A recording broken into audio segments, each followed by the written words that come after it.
unaitwa.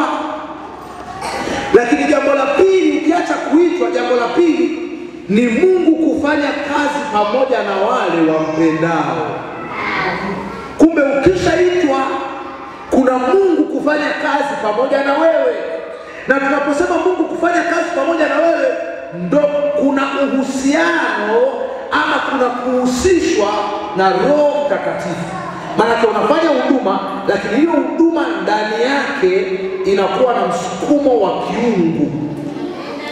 Bwana Yesu asifiwe sana. Lakini jambo la tatu ni kupata mema.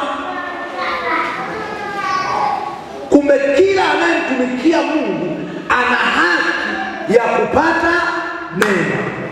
Ukiimba una haki ya kupata mema. Ukihubiri una haki ya kupata mema. Ukifanya usafi kanisani una haki ya kupata mema.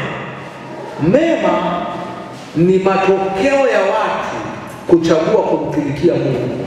Kama kumtumikia Mungu, manake haustahili kupewa mema.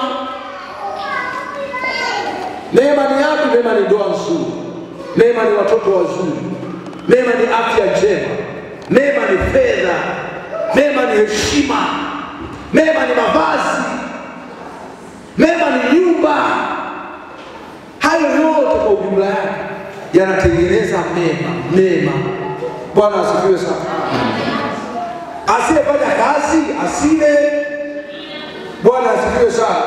Bwana Yesu apewe sifa. Lakini mema ni matokeo ya kumtumikia Mungu. Sasa